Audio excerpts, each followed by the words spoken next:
আওয়ামী লীগের রথী মহারথীরা ভেগে যাচ্ছেন, ভেগে যাওয়াই উচিত।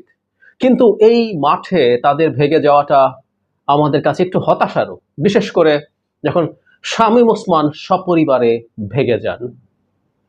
কেন একটু হতাশার সেটা আসবো, তার আগে আরেকটা নিউজ নিয়ে একটু কথা বলা দরকার বলে মনে করি, which is very important।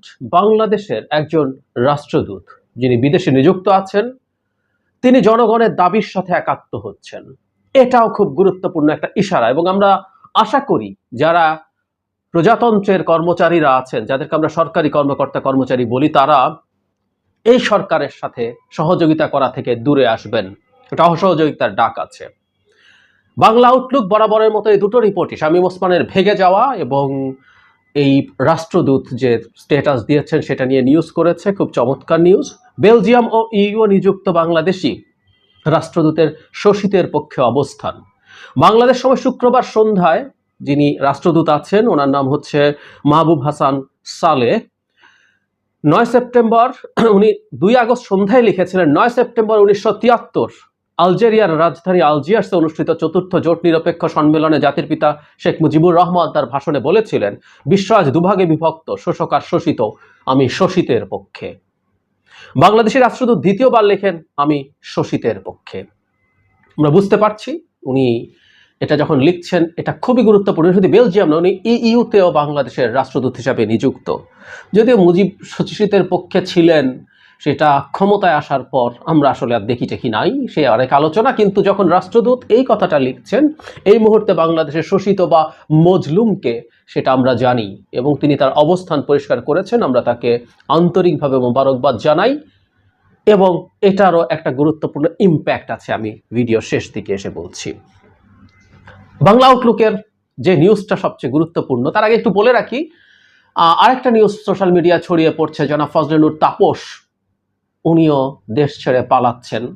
আমি এখনো নিশ্চিত না এটা এখনো ভেরিফাইড কিনা জানি না, তবে পালানোর কথা ওনাদের ওই পূর্ণ ক্ষমতায় থেকে পুলিশ মিলিটারি সব পক্ষে রেখে, রাস্তা ফাঁকা রেখে প্রধান বিচারপতিকে নামিয়ে দেওয়ার হ্যাডাম ট্যাডাম দেখাতে পারেন, কিন্তু এই জনগণের সামনে ফেস করার মতো সক্ষমতা এদের আর নাই। আর বহুবার বলেছি, আমি যদি আওয়ামী লীগ নেতা হতাম, আমি এখন ভাগতাম। কেন? আমি তো আওয়ামী লীগ করেছি আসলে হালুয়া রুটি বাগানোর জন্য। থার্ড ক্লাস কতগুলো আদর্শ চেতনা ফেতনার কথা বলি তো আসলে মুখের কথা। আমাদের কাজ হলো এই তাপস কি পরিমাণ টাকা কামিয়েছে, কিভাবে কামিয়েছে, বহু মানুষ জানে। মানে এনারা তো বিরাট লোক, বিরাট লোক।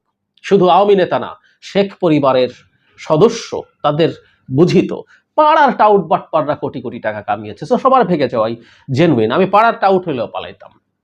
যাই হোক, জনাব শামীম ওসমান দেশ ছেড়ে পালিয়ে গেছেন। আমি আউটলুক থেকে পড়ি, নারায়ণগঞ্জের সংসদ সদস্য প্রভাবশালী আওয়ামী লীগ নেতা শামীম ওসমান তার পরিবার সদস্যদের নিয়ে থাইল্যান্ড চলে গেছেন। বাংলা আউটলুকের হাতে আসা নথিপত্র অনুসারে 30 জুলাই তিনিও তার পরিবারের 5 সদস্য থাইল্যান্ড গেছেন। পরিবারের অন্য সদস্যরা হলেন শামীম ওসমানের স্ত্রী সালমা ওসমান, মেয়ে লাবিবা জোহা অঙ্গনা, ছেলে ইমতিনান ওসমান, পুত্রবধূ ইরফানা আহমেদ রেশমি ও নাতি জোহা ইফরাইম ওসমান আরজিয়ান। মাই গড, খুবই টাফ নাম।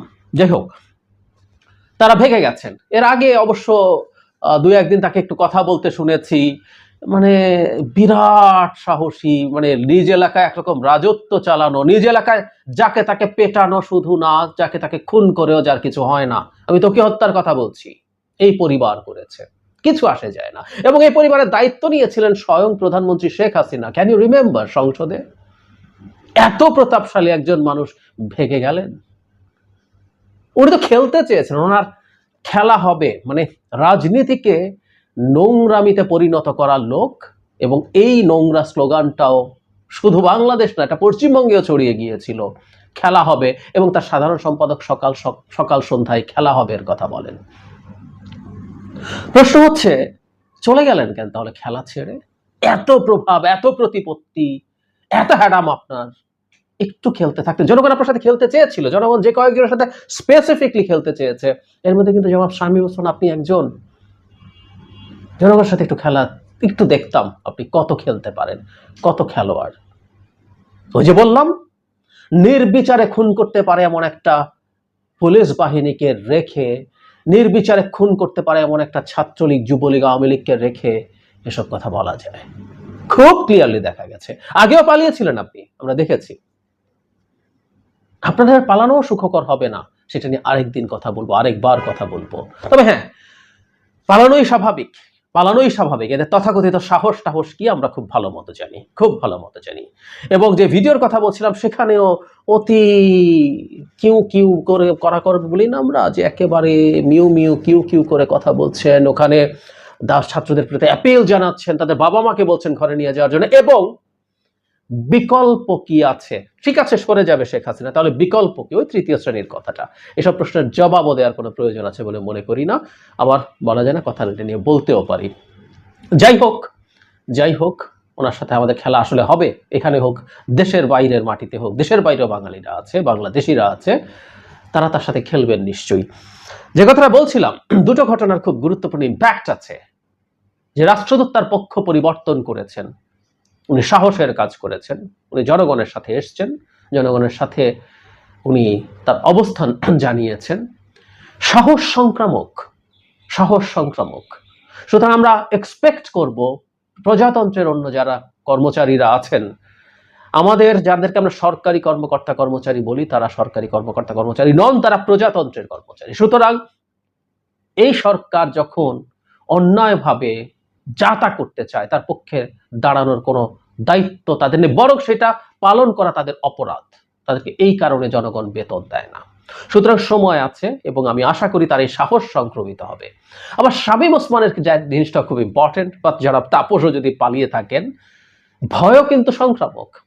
মানে শামীম ওসমান পালিয়ে গেছেন, তাপস পালিয়ে গেছেন, এইরকম মেসেজ মানুষের সামনে, আওয়ামী লীগের সামনে যদি যায়, সেটা এই অলরেডি পাকাপতে থাকা আওয়ামী লীগের বিরাট বিরাট নেতাদেরই পাকাচ্ছে। এখন আর কেউ সামনে আসতে চাইছে, তারা গর্তে লুকাবে না, তারা এই গর্তটাও বাংলাদেশের গর্ত হলে হবে না, তারাও বিদেশে যাবেন এবং বিদেশের গর্তে লুকাতে চাইবেন, গর্তে থাকতে হবে। ওই যে বলছি, বিদেশেও বাংলাদেশিরা আছে, জনগণ তাদেরকে দেখে নেবে আসলে। সুতরাং এই ভীতিটাও ছড়িয়ে পড়বে বলে আমি বিশ্বাস করি। এর চেয়ে সুন্দর কিছু তো আর হয় না। ভয়ে কাঁপতে কাঁপতে আওয়ামী লীগের লোকজন দেশ ছেড়ে পালাচ্ছে। অবশ্য কেউ কেউ বলছে এয়ারপোর্টে পাহারা টাহারা বসানো দরকার আছে, তারা যাতে পালাতে না পারে। ফেসবুকে অনেকে লিখছে, দেখলাম।